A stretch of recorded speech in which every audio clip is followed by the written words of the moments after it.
Great. I am going to talk to y'all about ethics, and we're going to kind of reel it back and go to some really basic components of ethics. So it won't be maybe, I don't know, probably content you all know, but good reminders, I think, when we talk about practicing, when we're doing things for a long time, we can get maybe less diligent about things. So hopefully you all find it useful. My name's Jen Evers. I am an LCSW here in Utah. I live in Moab. Got the full-on allergies going because it's almost summer here. It's basically getting to 90 degrees today. So it's hot already. But I work for USU, the social work department. I'm also the BSW program director. And I think deeply about ethics and maybe overthink some things, which may become evident during this presentation. There will be some opportunities to do some breakout rooms and engage a little bit. So I hope you'll be willing to do that because I'll be asking you to engage in some vulnerable self-reflection. Basically, this is I created this presentation on the idea that professional development in helping professions is often framed as learning new modalities, interventions, or therapeutic techniques. But expanding our clinical or worker toolkit is really valuable, and it's a meaningful growth exercise. It requires more than acquiring new skills. It also requires reflective practice. So examining our assumptions, habits, and everyday behaviors that shape how we work with clients, thinking deeply about those things. So we're going to focus on everyday ethical decision-making in practice. So rather than discussing major ethical violations, which often happens in these sorts of workshops, we'll explore how power and responsibility show up in routine clinical interactions. So the emphasis is not on reflection, is on reflection, not on judgment. So that openness, being open to reflecting and kind of keeping judgment at bay and just kind of looking at ourselves and our practice. It's not an audit of your practice or your intentions. Every example we'll discuss comes from very ordinary, well-intentioned social work examples. If something feels uncomfortable, that doesn't mean that you're doing something wrong. It means we're looking closely at power and responsibility, which is where ethics lives. So this training focuses on the intersection of power, responsibility, and client self-determination. So we'll look at how subtle behaviors that are often motivated by care or concern can unintentionally influence client decisions. The goal is to strengthen ethical awareness and develop greater comfort with the emotional challenges that accompany respecting client autonomy. So I want to invite you to approach the discussion with curiosity rather than self-criticism. I'm going to ask you to take a moment to reflect individually, or if you want to write in the chat, you can. But think about when it's hardest for you to respect a client's self-determination. You can put it in the chat, or if you want to turn your mic on, it's fine. If you want to just think to yourself, when are times that you've struggled to respect a client's self-determination? What are those moments that make that most difficult? Might be if a client is making a decision you believe can harm them, when maybe you feel responsible for outcomes, when there's pressure from the agency, harm themselves, doing something that goes against your values. Thank you, Megan. That's a really vulnerable thing to share because it's there. We all feel that, right? When you know they're headed for a train wreck, that you can see, and they can see, but they still choose it. It can be so hard to allow them, right? That self-determination. It's really challenging. And when they report they want to feel better, but aren't willing to do things, it can be frustrating too, right? It's not just that we might think we know better. It's sometimes frustration with, well, I want this, but I'm doing this. When they're in that everything will always go wrong forever and everyone and God will hate me forever and there's nothing I can do about that helpless space, right? Trying to help them recognize that they have some power when it's not in their best interest. These are all great. I really appreciate when they're parent. Ooh, Karina, yes. When we work with parents or when we work with kids, we work with parents, and that can be a whole different thing. I appreciate this. I appreciate you're willing to be vulnerable and share, because when they're high, yes, when they're using substances, So I want you to now think about a time that you felt strongly that a client should make a different choice. You've all kind of mentioned some of those things. What did you notice about your own response in that moment? So how were you sort of inclined to respond? Might be giving advice, trying to persuade them. Did your tone or questions shift? And again, looking for self-awareness, not judgment. Internally stressed. Yeah. Emotion. Yep. Neutral face, even tone. Yep. The mask I always talk about. We are going to put this on and have the neutral face, asking lots of questions, being curious, stress, those feelings. The body language, Parker, might shift without us necessarily noticing. Introspection and peer consultation, so important. Lots of curiosity, doubtful tone. Yes, these things happen. We're human beings. We engage in conversation with these people, with our clients, and we're going to have normal human responses. So those moments that we're thinking about right now. Sorry, I want to catch some others. Yeah, you nod your head slowly, Ashley. Curiosity pausing. Kendrick, you're saying you have a bad poker face, but you try not to reveal. I know it is a challenge trying to validate their right to make their own decisions after considering possible consequences. Yeah, do tons of problem solving with clients for sure. So yeah, these are the moments that are where everyday ethical questions take place. Today, we're going to look closer at how power, responsibility, and care interact in those situations. All right, we're going to focus on recognizing the influence that we carry in our roles, examine how everyday behaviors can shape client decisions, and practice reflective questions that help us support autonomy while managing our own sense of responsibility. As I mentioned, this is not going to be super new material, but good reminders. We all see this stuff happen, right? So ethical drift rarely begins with malicious intent. We all have the best of intentions. The ethical issues are often really subtle. They occur in ordinary, everyday meetings or sessions, and anxiety and responsibility can gradually shape our behavior. So most ethical harm does not occur because practitioners do not care about their clients. We care very much. It often occurs because we care so deeply and feel responsible for preventing harm. That sense of responsibility can slowly push practice toward control rather than collaboration. So there's a tension between professional values and emotional reality. You all commented on some of those things already. Social workers strongly endorse client self-determination, yet it can be difficult when clients make decisions that worry us. Specifically, the gap refers to endorsing client choice conceptually, but struggling with risky decisions emotionally. And under stress, control can begin to feel safer than autonomy. We know that power exists in every professional relationship, right? Forms of power in our roles include professional authority, documentation and assessment power, control over resources or referrals, and role legitimacy. It's important to remember that even kindness, concern, and warmth can shape client behavior. Power is not inherently unethical, but it requires awareness. Paternalism is right in there when we talk about power, right? And that's in our code of ethics. And what it means is acting for clients rather than with them. And it's often justified as protection. So common justifications that social workers use are, I'm just being honest. They need to hear this. I'd be negligent if I didn't say something. I don't want to set them up to fail. So you all kind of chimed in with some of these already.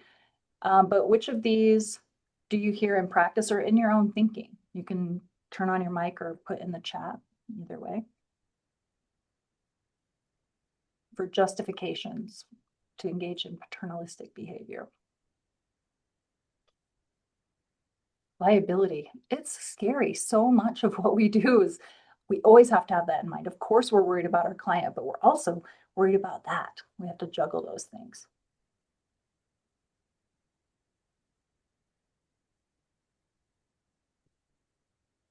It's tough love. Sometimes people need that.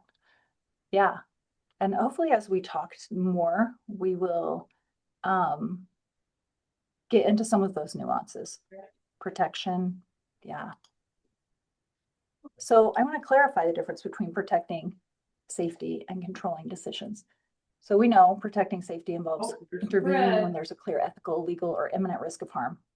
In these situations, the social worker's role includes taking action to reduce danger while still maintaining transparency and respect for the client. Of course, we're talking about mandated reporting of abuse and neglect, duty to warn when there's credible threat of harm, involuntary treatment where a client lacks decision-making capacity, and situations where the client lacks decision-making capacity. Even that we get to kind of use our judgment on, right? Key features of the safety-based interventions is that they're based on clear ethical or legal obligations. They're focused on immediate risk of harm, and they use the least restrictive intervention possible. The worker is transparent about their role and the limits of confidentiality. So safety interventions are not correcting choices. They're about responding to situations where harm is imminent or legally mandated to be addressed. Then when we're talking about controlling decisions, we're looking at when a worker attempts to steer or influence a client's choices because the worker believes a different decision would be better. This can happen when the worker's worried about long-term consequences, when the worker believes the client will regret their decision, the worker feels responsible for preventing negative outcomes, or the worker's uncomfortable with uncertainty. So some examples here might be repeatedly encouraging a client to leave a relationship when they are not ready to leave, using praise or disappointment to influence decisions, framing advice as necessary for the client's well-being, asking leading questions designed to move the client toward a preferred response. And in these cases, the client still has the right to make the decision, even if the worker strongly agrees or disagrees. Protecting safety is about responding to imminent harm or legal obligations. Controlling decisions is about trying to influence the direction of someone's life because we believe we know what's best. The difference often lies in whether we are responding to an ethical mandate or our own anxiety. Excuse me, Kevin Webb has said that slides aren't advancing. Is that right? We're still on understanding paternalism on our screens. Yep, that's good. You're still on that. We're still on that slide. Okay, we're still there. Yep, thanks, Susan. Okay, so these reactions come from really real concerns, right? We're fearful about the harm that might happen to clients, professional liability, and the desire to prevent future regret. So you mentioned all of these things. Sometimes we intervene not because it's ethically required, but because the anxiety of not intervening is uncomfortable. Ethical drift occurs through small relational behaviors, not major decisions.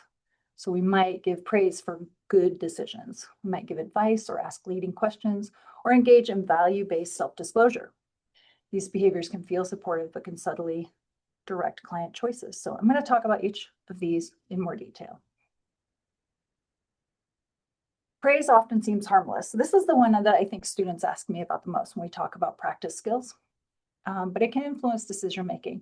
So it can reinforce worker values, encourage approval seeking, and shift the client's locus of control toward the worker. So an alternative strategy is to focus on effort, affirm the effort, insight, or reflection rather than the decision itself.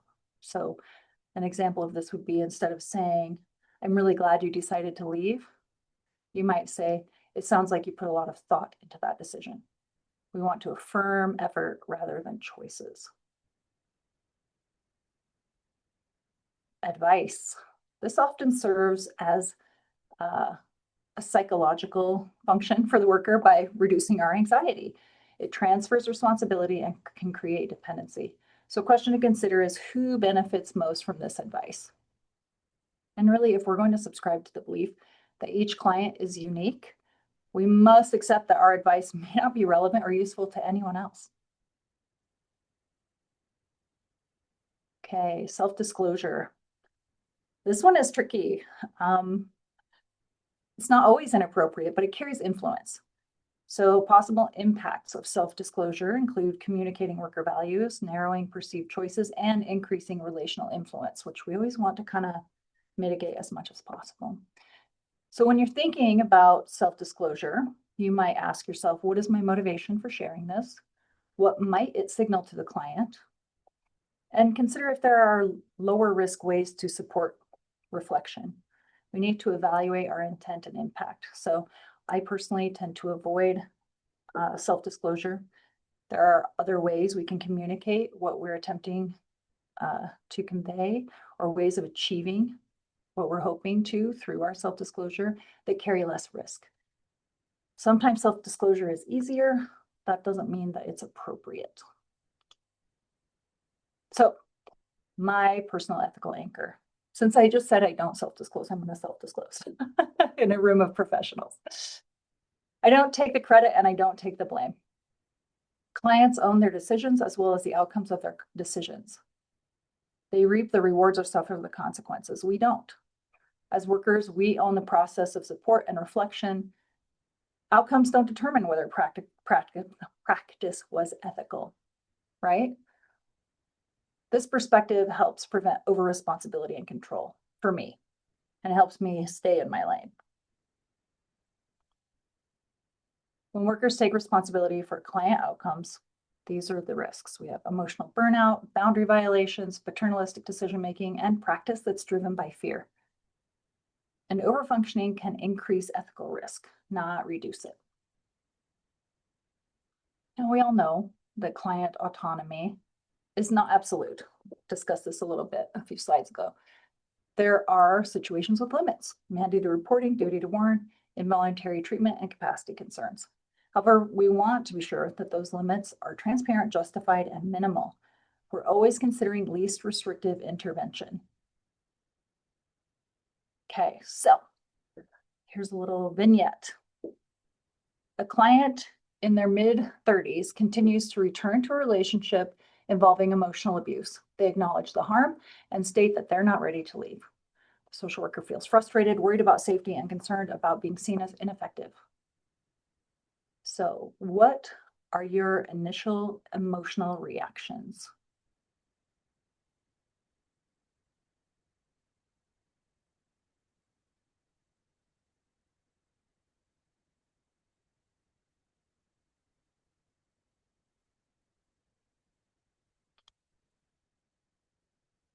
Fear for the client, scared, sad, empathetic, therapeutically, sorry, my little slide keeps advancing and then I don't get to read it. Understanding and supportive, frustration, concern, yeah. Fear for their safety, concern with the client, concerned about being seen as ineffective is real, yes. Concern for clients. In DBT, we can do self-involved self-disclosure. Worry, confused, need for understanding, worry, and concern. I would argue with DBT, it depends on what you're doing, and I still think that it carries risk regardless.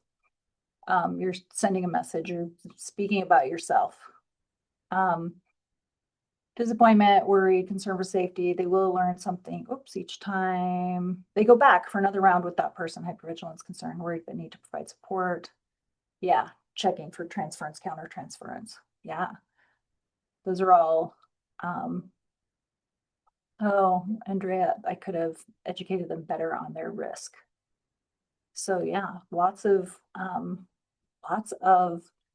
different emotional responses, but a lot of anxiety and some frustration when we see someone repeatedly. We see this with substance use and abuse as well, right? A lot of relapse and those kind of things. And it can start to take a toll on us as the worker. Frustrated toward partner, just adding toward the countertransference. Yeah, reminding it's a no judgment zone. Yeah, it can be hard to hold that zone, right? We might have it and we have to compartmentalize it.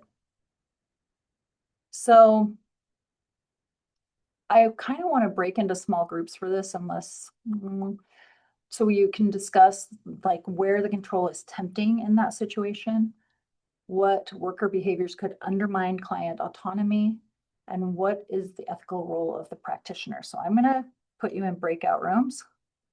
Let's see if I can find them. I did a minute ago.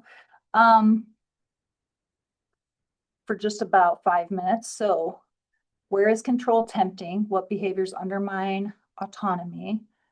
And what is the ethical role of the practitioner? Let's see how many rooms I can get, because we have a lot of people.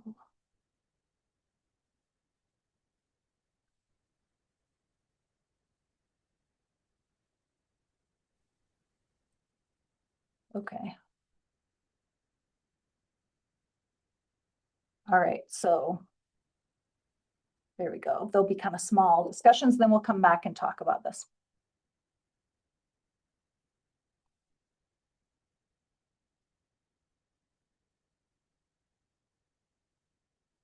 We had a good conversation about we had a good conversation just about safety stuff, and that's when to step in and be a little more controlling. Yeah, Denny, you were talking about safety, you said? Yeah, we just had a good conversation about some of the safety factors and when to when we have to step in on that clinical point to keep things safe for people. A little bit of Yeah. control, Right. but also ethical as well. Juggling those things, yeah. And I know this is not an unusual case at all. It's all of us have seen it, right? Did you all were you able to come up with, what behaviors might undermine client autonomy and that balance? Because we all grapple when we're faced with those circumstances.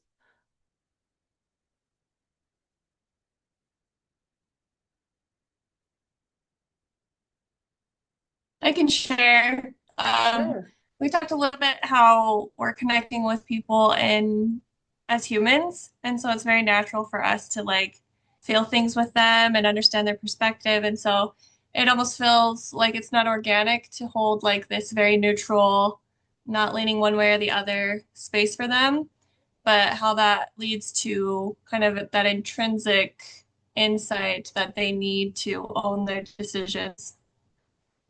Yeah, it can be so hard to uh yeah, to ride that line. And I think you're pointing to something that is such an important aspect of this work and why we go to school, right? We all have natural conversation skills. We have friends, we have conversations with them about personally. We do give our advice in those situations.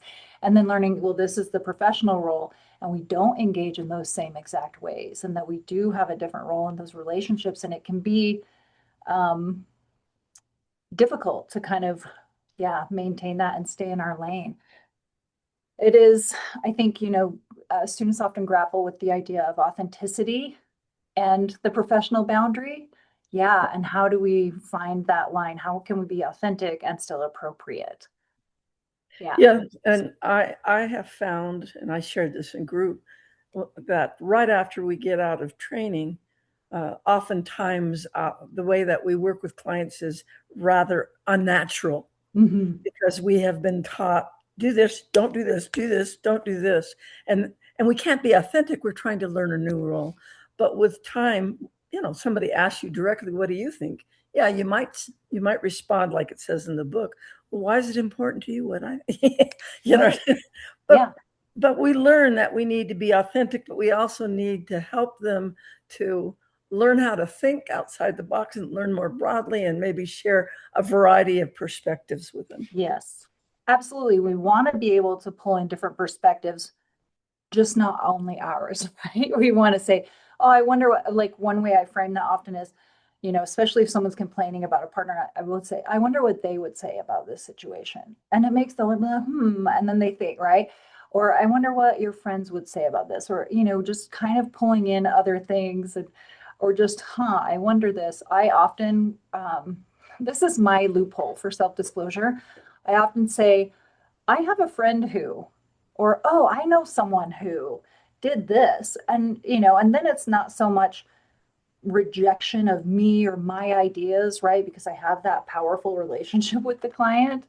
But they can be like, that's interesting. I'd be like, yeah, I wondered about that. It was, just a way to kind of use that example without sharing that it's mine.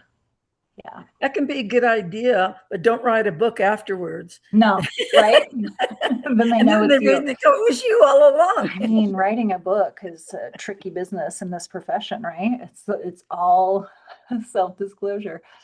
Other insights around this, what maybe you realized about any like new insights that maybe you had about your own process or practice?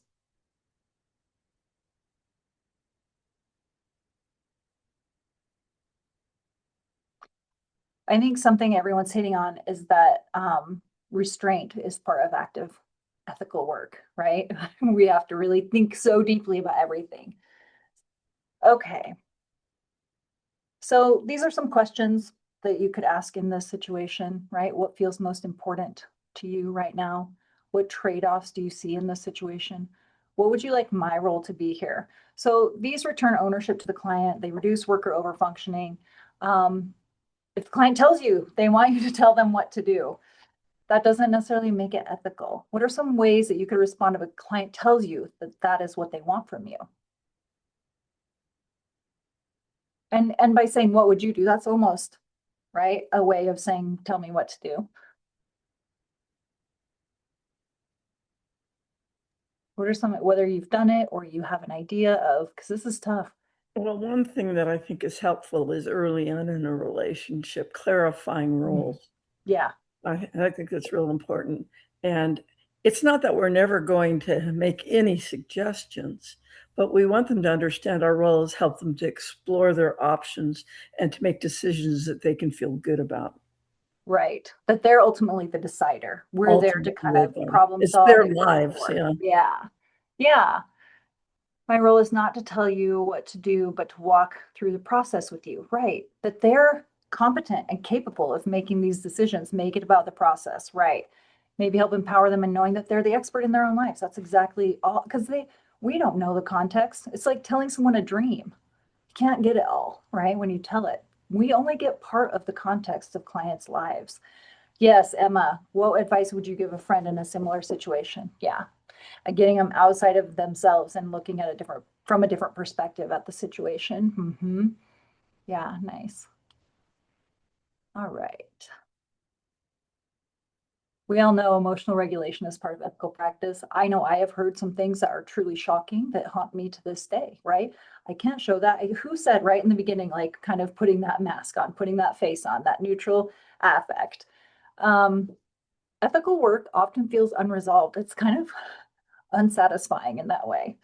And anxiety does not mean the worker is doing something wrong. That's why we use supervision, right? We touch base, whether it's peer supervision, supervision with our work supervisor, and control feels safer than autonomy sometimes. So ethics sometimes requires sitting with uncertainty, which is really difficult. All right, I want to talk about some costs of paternalism. So short-term compliance can create long-term harm. Potential outcomes include client disengagement, resistance, learned helplessness, and reduced autonomy. So it can appear helpful, but can undermine empowerment, right? Which is the opposite of what social work's about. Hang on, I keep trying to keep my lean into the discomfort. Emma quoting me back to myself. You gotta love it when that happens. Okay, somebody mentioned motivational interviewing in the last prompt, and I was so excited about it because we're gonna do that. And I hope this doesn't feel like patronizing in any way. I talk about this all the time with students, not motivational interviewing, that's in there, but all of these things, and it keeps me thinking about it all the time. When I was doing practice without teaching, I didn't think about it every day like I do now. And I think it's just important. This is, like I said, just to back to basics. Let's 101 it. So, this will be interesting. I'm going to do breakout rooms again.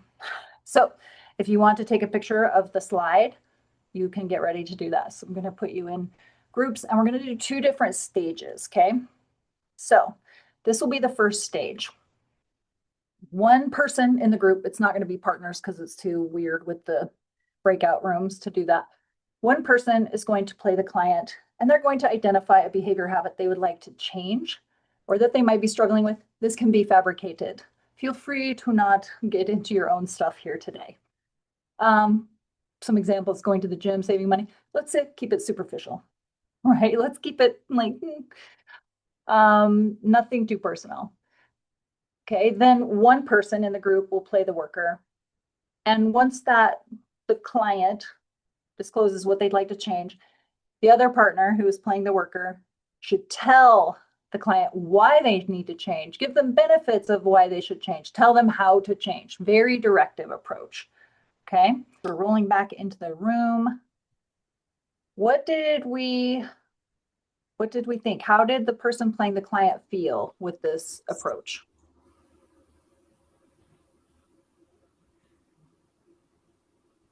You can put it in the chat or say it out loud if you like. How did it feel if you were playing the client to be told? Somewhat overwhelming. I've definitely had students practice this, and sometimes the client says, I liked it. I liked being told what to do. Which we get, right? Sometimes clients, it's a way that they don't have to necessarily take responsibility. Yeah, they didn't want to complete their goal anymore. They wanted to rebel. Yes, things are being imposed upon them. Okay. Let me see. Did everyone come back? It looks like. So, okay. All right. Let's do the next. You got confused. I'm sorry, Karina. We're moving quickly. Did you get confused as the client or you got confused as a participant in this breakout? Okay. Okay, so we're going to do this again, but this time the worker, same issue, same thing. But this time the worker asks what makes them want to make that change, what the client feels the benefits are, rather than telling them, right? So prompts the client to explore the benefits and maybe use a scaling. If anybody's into that, I love scaling. So after you do that, it should just take another little minute. You can ask, how did that interaction feel different? What changed about the client's motivation, if anything? And was there a difference in how people felt in each scenario with the different approaches, both as worker and as client? I noticed that she put more thought into things than waiting for me to say something. Yeah. And so when we think that through, Tamara, what might we be sort of reinforcing or yeah, facilitating more there, right? If the client is thinking it through. I think they're considering specific situations where that has happened. Mm-hmm.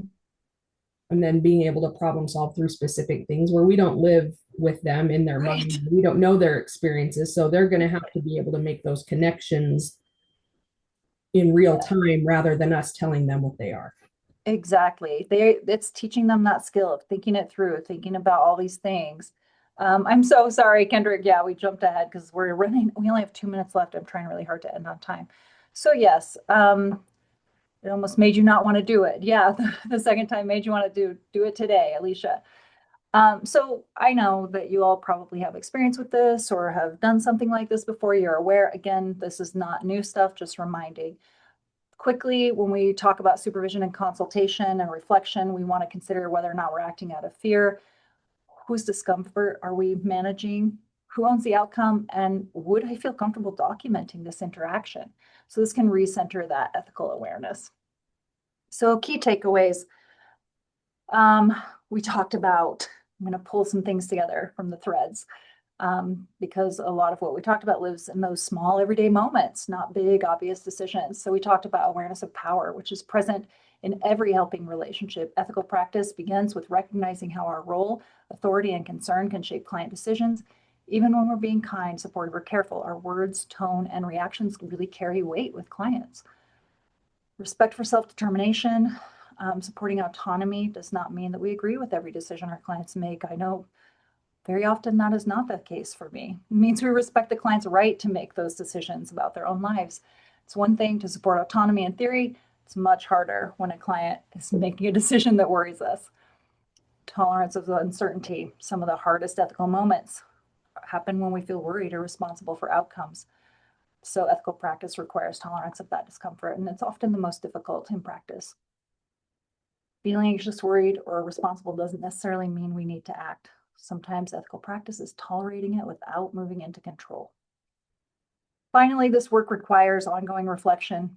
Professional growth isn't only about learning new techniques. It also involves examining how our assumptions, emotions, and habits influence our work. Ultimately, ethical practice is less about having the perfect response and more about maintaining awareness of the influence we carry in these relationships. So I want to end with a reflection that kind of captures the heart of what we've been talking about. Self-determination isn't passive. It actually requires a lot from us as social workers: discipline, restraint, and a lot of emotional awareness. So respecting self-determination means trusting clients with their own lives, even when we are worried or uncertain or afraid.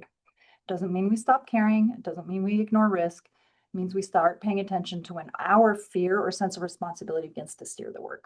So it's not about having the right answer in every situation for every client. It's about staying aware of our influence and being intentional about how we use that influence. So thank you so much for your willingness to be vulnerable and reflect meaningfully on self-determination and how our daily interactions with clients can preserve or undermine it. I really appreciate your willingness to share and expose some things that we might be like, not maybe feeling comfortable with or okay saying that we do. Thank you so much.